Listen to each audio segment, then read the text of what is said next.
Good morning.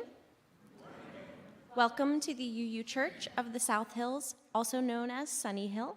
We're so delighted that you could join us today for the service.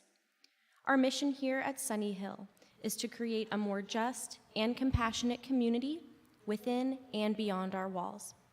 My name is Krista Stanley, and I serve as a worship associate for this congregation. If you're a newcomer or a visitor to our congregation, please go to sunnyhill.org and click on the button that says New to Sunnyhill to receive more information about our congregation and to receive our weekly email newsletter. Also, if you'd like to be greeted as a newcomer after the service, please take a red mug, and members will seek you out to make sure that you are warmly welcomed. If you're joining us online today, please say hello or good morning in the comments on Facebook or YouTube. We'd like to hear from you and extend a welcome to you as well. For all those who are here in person, just a gentle reminder, please silence your cell phones or other electronic devices so that we can enjoy the service uninterrupted by buzzing or ringing. Today's service is titled Improvisational Parenting. While there are various theories and methods of parenting, none of them answers every conceivable challenge or circumstance. In the end, much of parenting involves making it up as one goes along. What are the important aspects of improvisational parenting and improvisational living? Our opening words were written by Kimberly Ann Carlson. It is not by chance that you arrived here today. You have been looking for something larger than yourself. Inside of you, there is a yearning, a calling, a hope for more, a desire for a place of belonging and caring.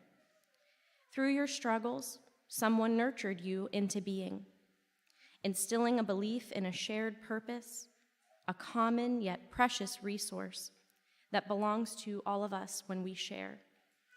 And so, you began seeking a beloved community, a group of people that does not put fences around love, a community that holds its arms open to possibilities of love, a heart home to nourish your soul and share your gifts.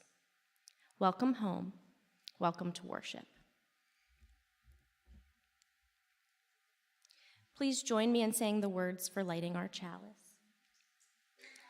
We light this chalice to celebrate those who have nourished the light of truth and compassion in growing minds and hearts. We light this chalice to celebrate and hold dear this flame of love. Please rise and embody your spirit to join in singing our opening hymn, Come Thou Fount of Every Blessing.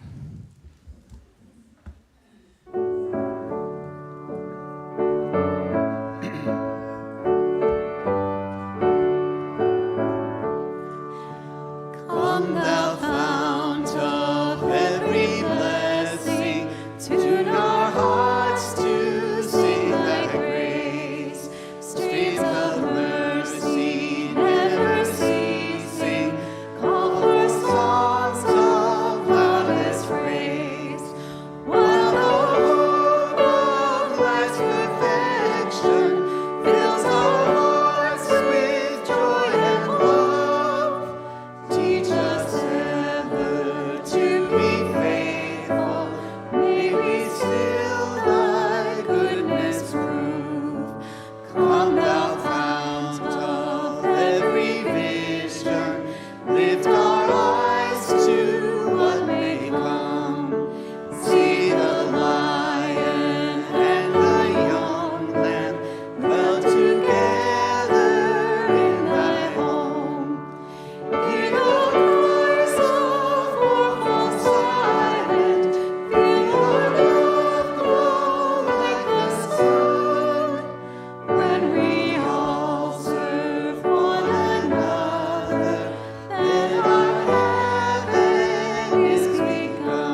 you. Please be seated.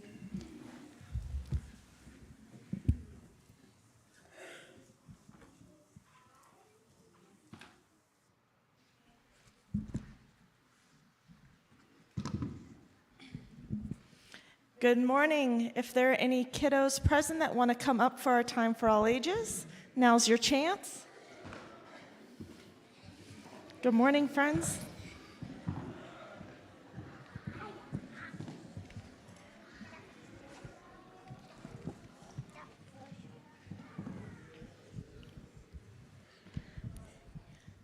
Good morning.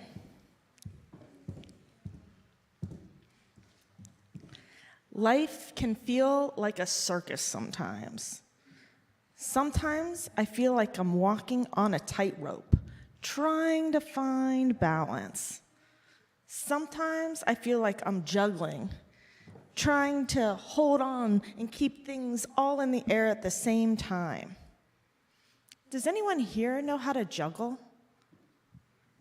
Wow, we have a couple people. John, can you help me?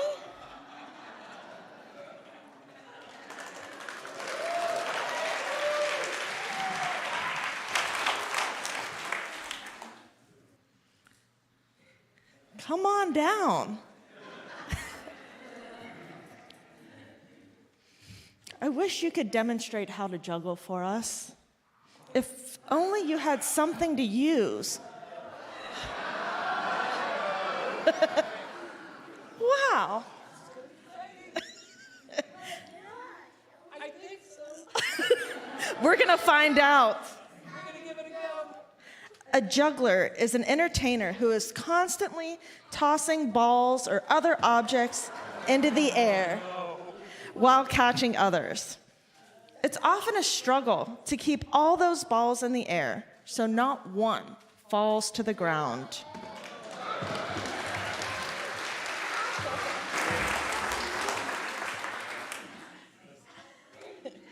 Sometimes the balls collide. Sometimes they drop, and sometimes you end up with a big mess. Even the most skilled juggler occasionally drops a ball. Oops. Let's give a quick round of applause to our volunteer, John.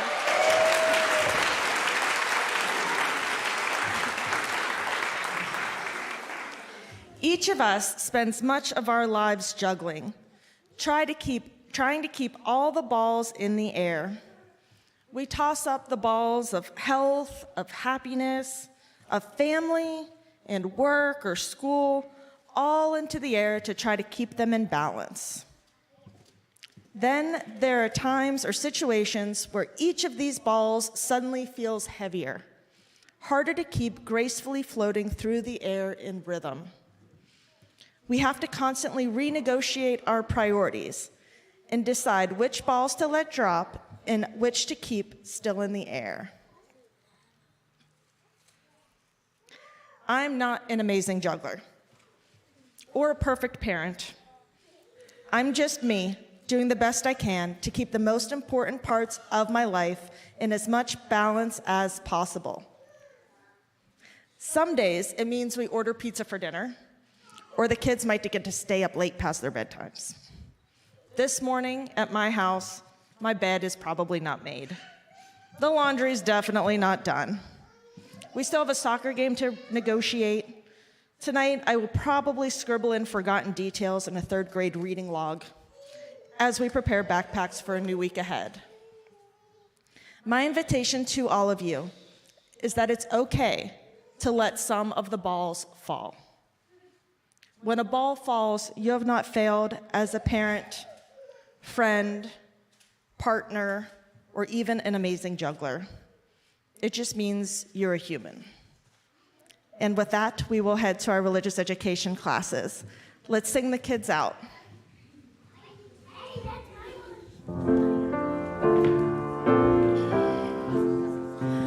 As you go, may joy surround you. As you go, go in peace. Know our love is with you always. As you go, as you go, as you go. May joy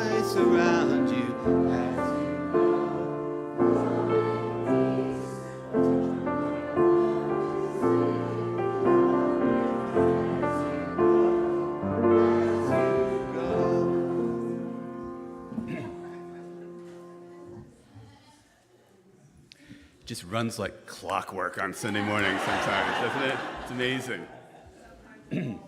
Yeah, sometimes the ball drops, indeed. Yeah. But it's okay. I wanted to acknowledge that it is Mother's Day. Mother's Day is one of those holidays that can sometimes be fraught with complex and often conflicting sentiments and feelings. If you're fortunate to have had a great relationship with your own mother, if you were fortunate enough to be able to become a parent yourself, assuming you wanted to, and have had good relationships with your own child or children, if your mother and your child or children are alive and healthy and well-adjusted, if you meet all these requirements and maybe a few others, then perhaps you can just sit back on Mother's Day and enjoy the moment. But for many of us, including I'm sure some who are here today, Mother's Day can be problematic. It points out the gap between the idealized fantasy of motherhood and the reality, which is often not so pretty. If your mother was abusive or absent, if your mother has died or is in poor health, if you are not on good terms with your mother, if you have lost a child, if you have tried and been unable to conceive a child, if your relationship with your child or children is strained or non-existent, if any or all of these things is true for you, then you may not feel like celebrating. Nonetheless, I'd like to share this poem today to honor mothers and others who do the hard work of raising children and keeping things together, especially during challenging times. This is The Lanyard by Billy Collins. The other day, I was ricocheting slowly off the blue walls of the room, moving as if underwater from typewriter to piano, from bookshelf to an envelope lying on the floor, when I found myself in the L section of the dictionary, where my eyes fell upon the word lanyard. No cookie nibbled by a French novelist could send one into the past more suddenly. A past where I sat at a workbench at a camp by a deep Adirondack lake, learning how to braid long, thin plastic strips into a lanyard, a gift for my mother. I had never seen anyone use a lanyard or wear one, if that's what you did with them. But that did not keep me from crossing strand over strand again and again until I had made a boxy red and white lanyard for my mother. She gave me life and milk from her breasts, and I gave her a lanyard. She nursed me in many a sick room, lifted spoons of medicine to my lips, laid cold face cloths on my forehead, and then led me out into the airy light and taught me to walk and swim, and I, in turn, presented her with a lanyard.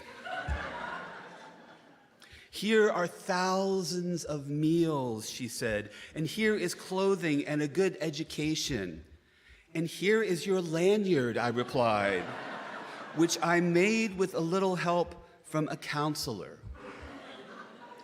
Here is a breathing body and beating heart, strong legs, bones, and teeth, and 2 clear eyes to see the world, she whispered.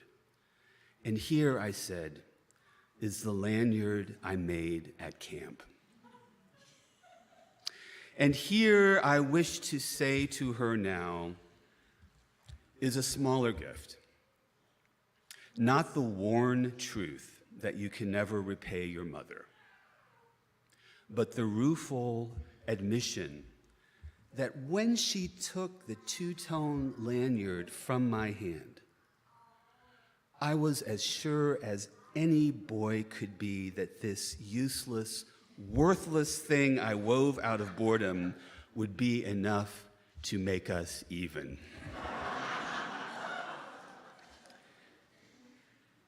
As we listen to the choir sing Life Calls Us On, let us each consider what life is calling us to do, what we have to offer others and to offer life itself, knowing that whatever we come up with may seem to us trivial or insignificant, but just might mean a great deal to someone else.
This is the time in our service when we share joys and sorrows that have been submitted by members of the congregation. After each joy or sorrow that I share, please respond by saying, "We hold you in our hearts." A joy from Louis Portella. Louis is grateful for completing his 56th trip around the sun last Thursday. Despite the Pittsburgh-sized potholes on this past year's journey, and especially thanks to his fellow Sunnyhillers for all their love, patience, and support. To Louis, we hold you in our hearts. A joy from Jim and Lynn Heltman. On Thursday, we will be celebrating our 50th wedding anniversary.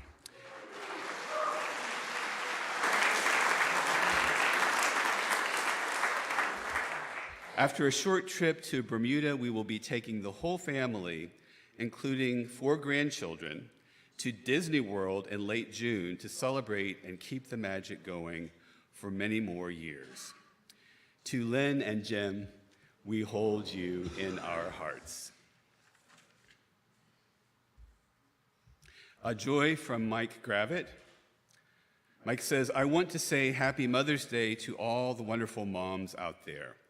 Without you, none of us would become loving and nurturing humans. I especially want to say Happy Mother's Day to my beautiful wife, Jonna, and also wish to remember my own mother, Julia. I also want to remember my father, Elmer, as he loved Mother's Day. He always used to say mother was his favorite half word. I'm not sure what the other half was, though." A later submission from Mike says, "It just dawned on me that the other half of that word is nature, Mother Nature."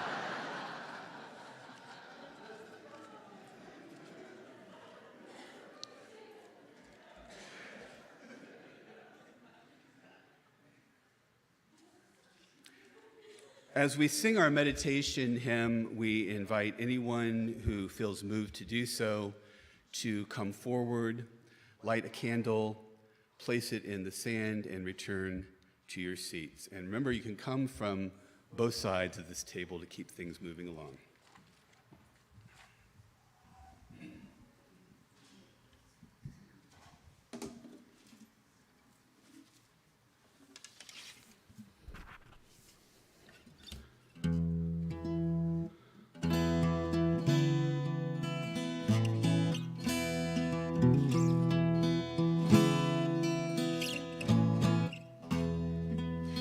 Breathe in, breathe out, breathe in, breathe out, breathe in, breathe out, breathe in, breathe out.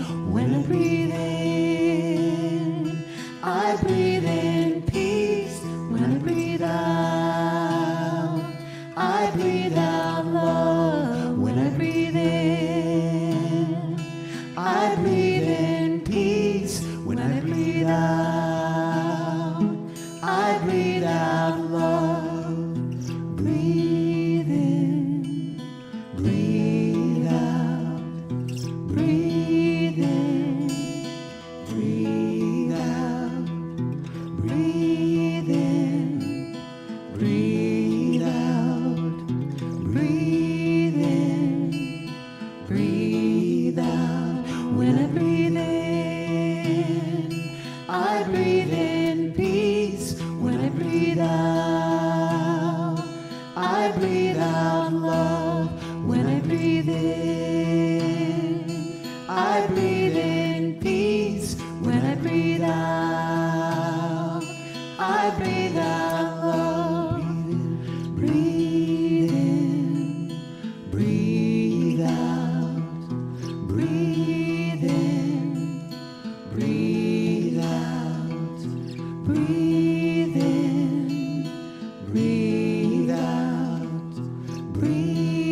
breathe in, breathe out. When I breathe in, I breathe in peace. When I breathe out,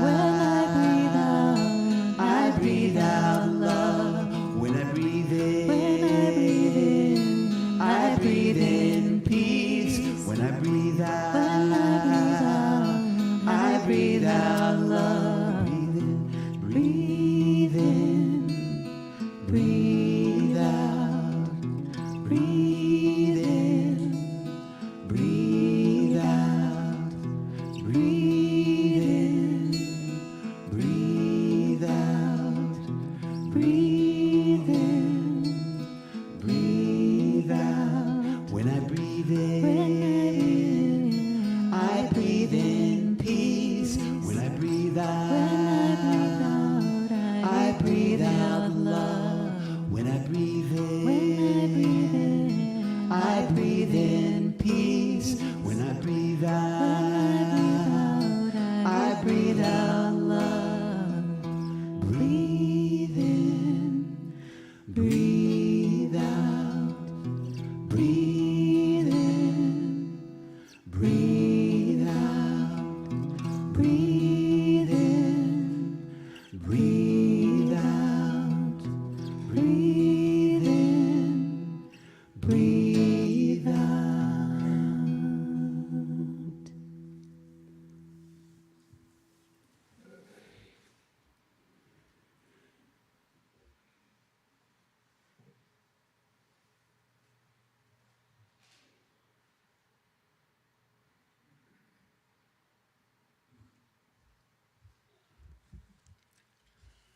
Please join me in the spirit of meditation or prayer.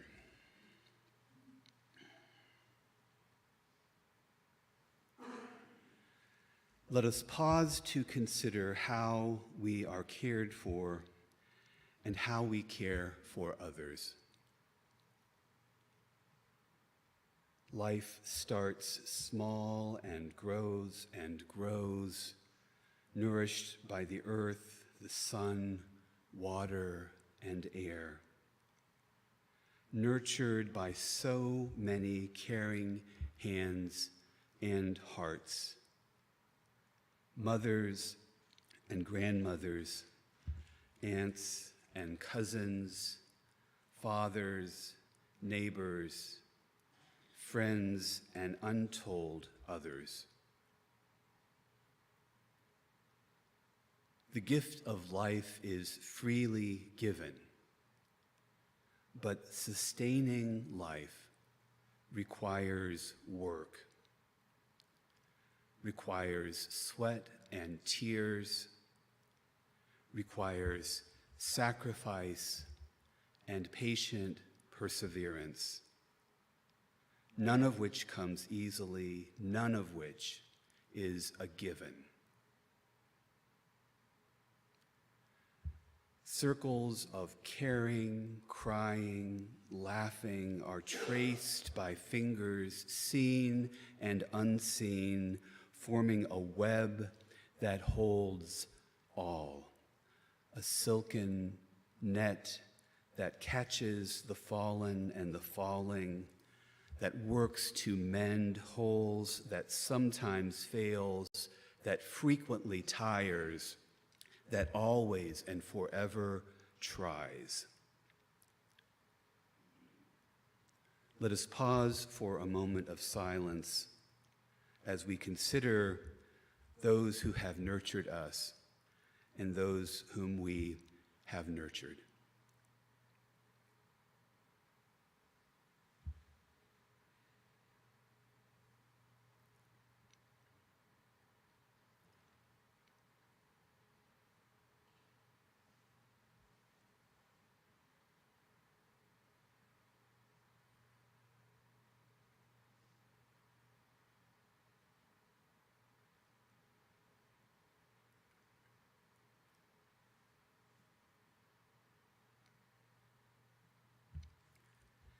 May the great web of all life hold us and all others.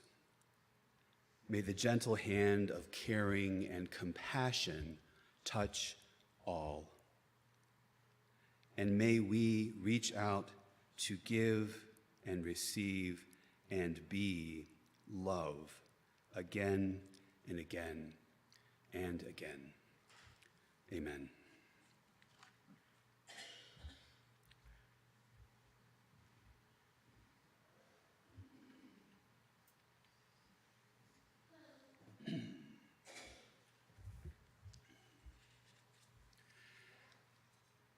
I think it's fair to say that it's not easy being a parent. It's not easy trying to raise children, especially in our current era.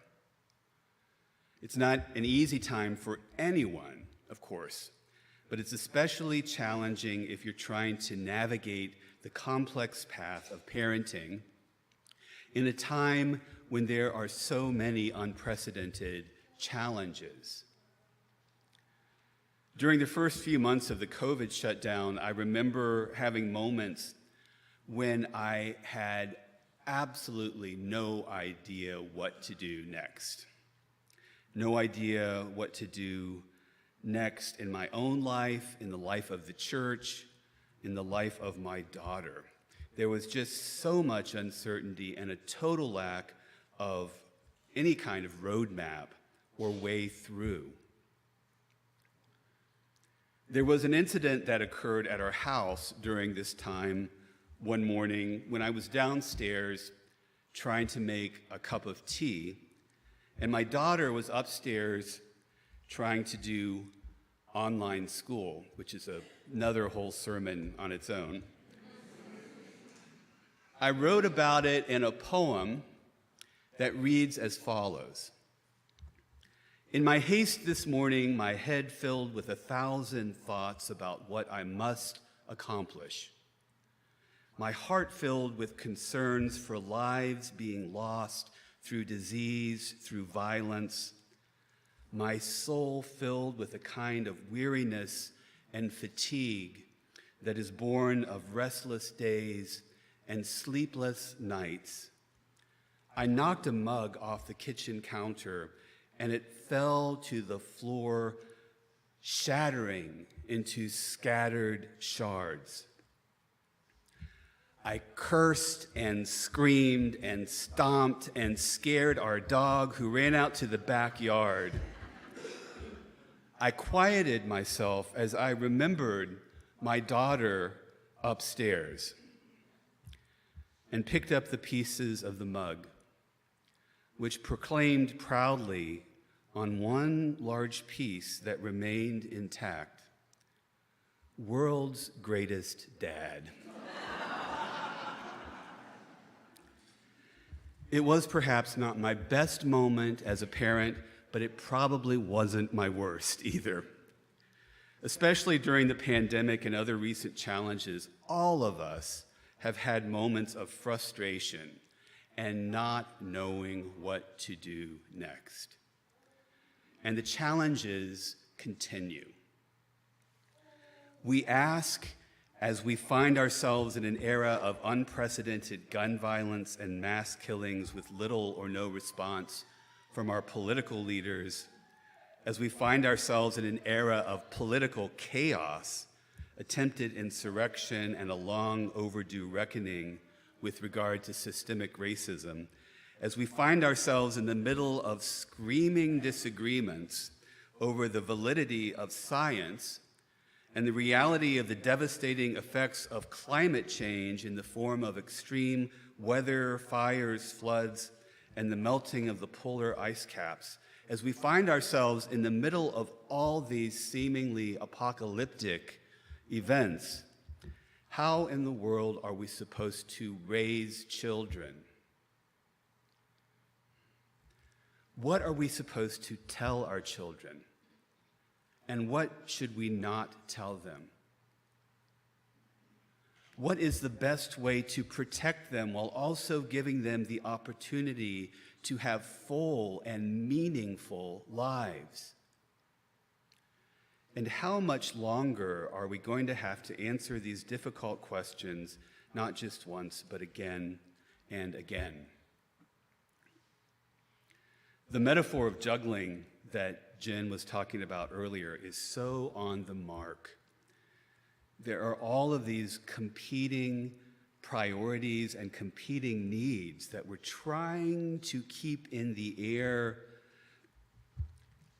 and our arms have grown weary from having to juggle so many things for so long.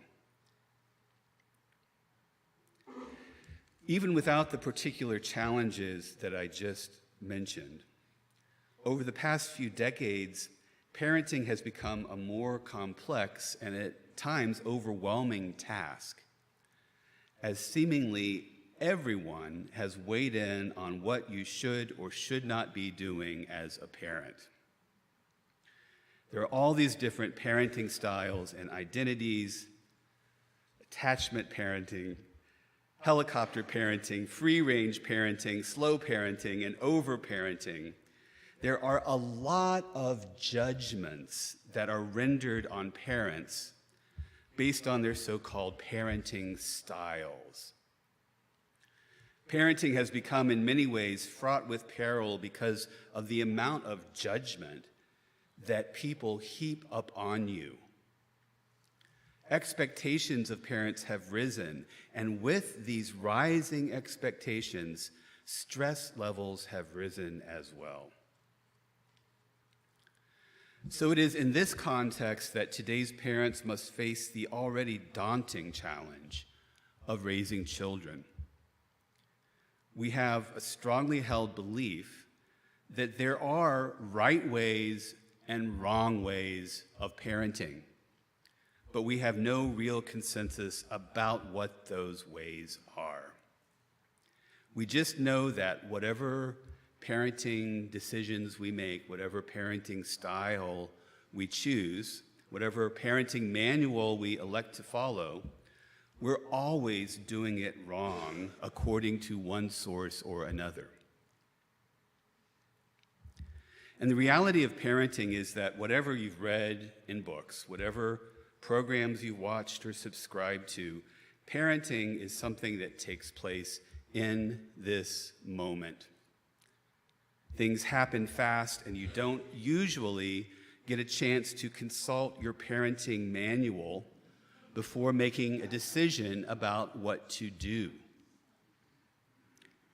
Most of us who are parents start out with these great high ideals, such lofty expectations, both for ourselves and our children.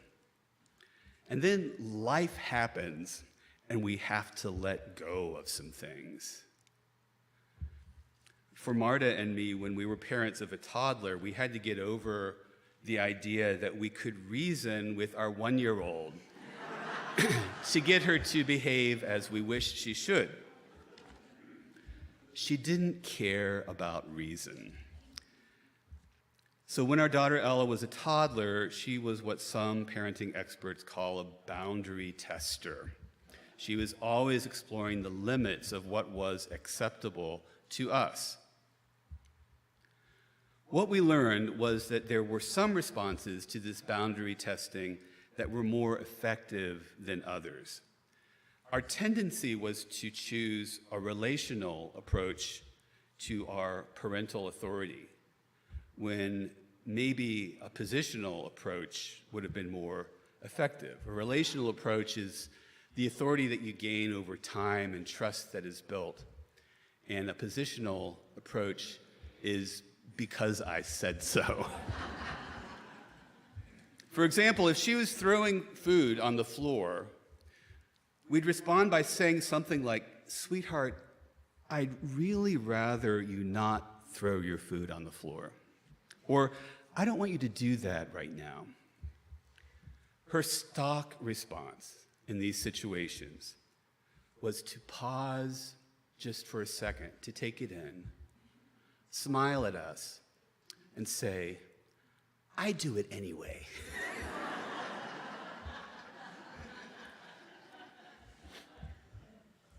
Eventually, we learned that as parents, we had to sometimes depend entirely on our positional authority and power and just say no, or come up with consequences related to the behavior that were clear and easily understood by a toddler. I'd rather you not do that.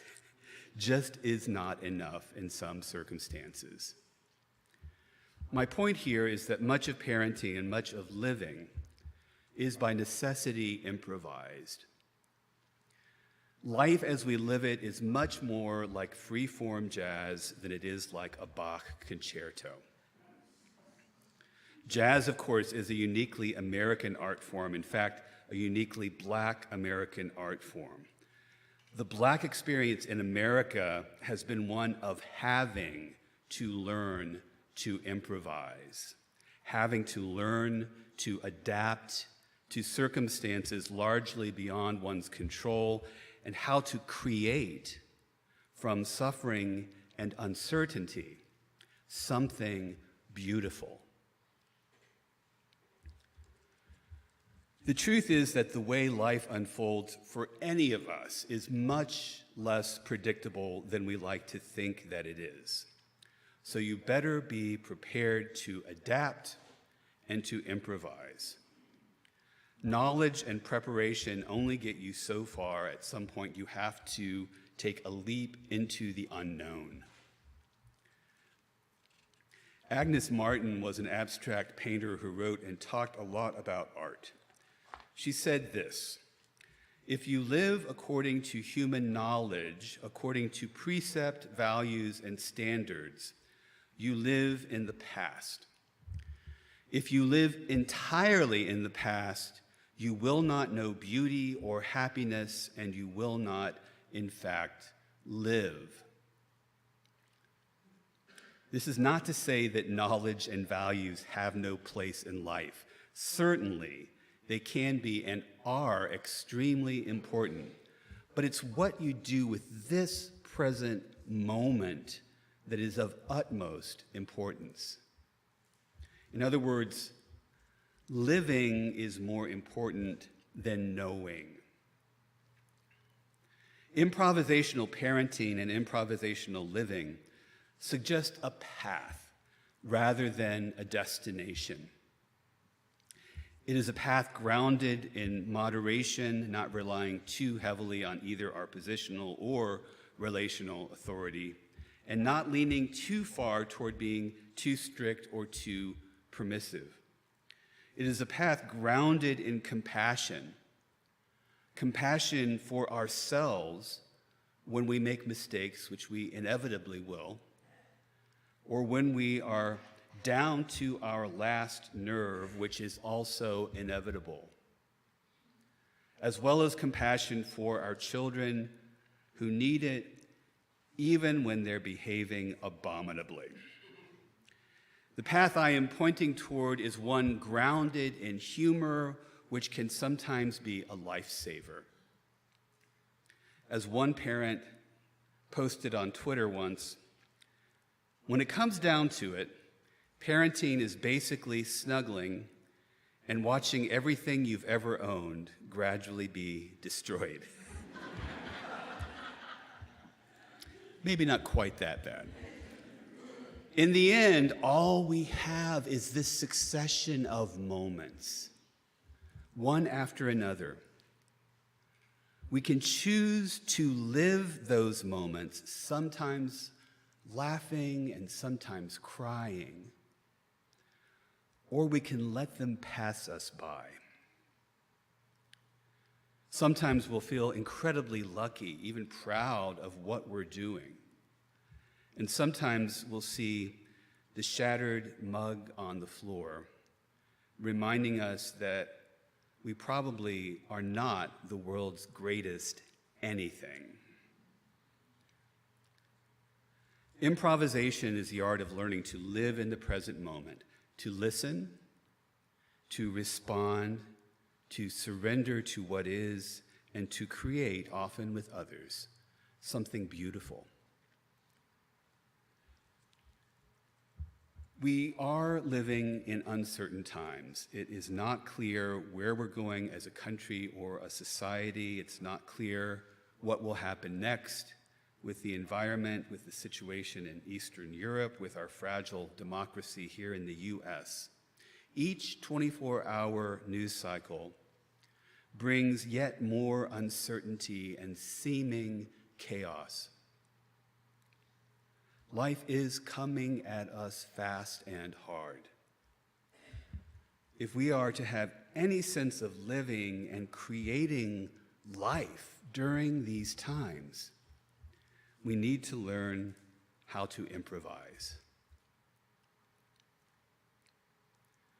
I hope and pray that in parenting and in everything that we do, we will learn to listen, to respond, to live in this moment, to improvise and to create something beautiful that may get us through even the wildest storm of all. May it be so. Amen. I invite you to rise in body and or spirit and join in singing our hymn, One More Step.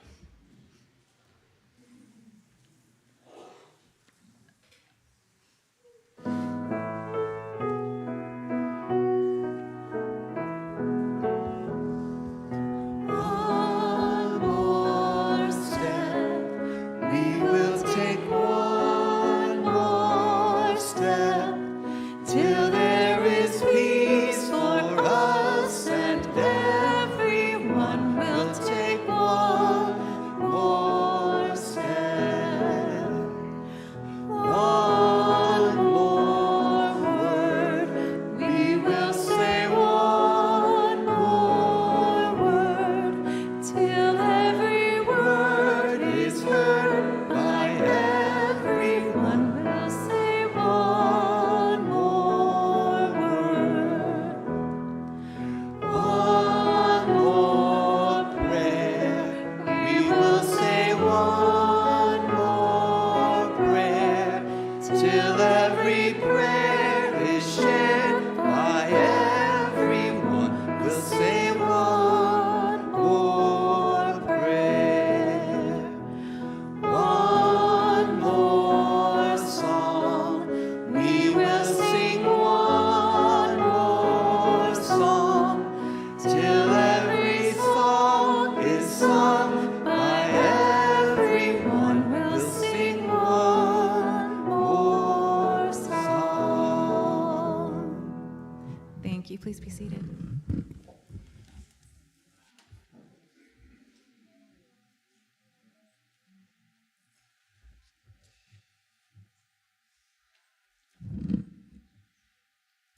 Today's designated offering will benefit the Western PA Fund for Choice, which helps clients pay for their abortion services, their transportation, and other costs associated with accessing abortion services in our region. If you'd like to make a gift via our online giving system, you can do so by going to sunnyhill.org and click on the button that says Online Giving, and then follow the instructions. Or you can give by text at 412-324-3130. For those of you who are here with us in person, we'll be passing our offering baskets around in just a moment. Thank you, everyone, for your generosity.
Please join me in saying the words for extinguishing our chalice. We extinguish this flame, but not the light of truth, the warmth of community, or the fire of commitment. These we carry in our hearts until we are together again.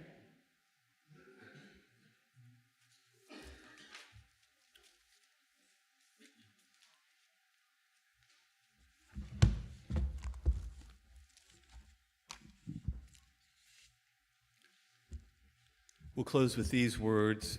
Seek for the spirit of life that is within you, that you might know more fully its power and strength. Seek for the spirit of life that surrounds you, that you might know more fully its connection to you. Seek for the spirit of life that is within others, that you might enter more fully into the community that embraces us this day and every day. Go in strength, go in connection, go in peace.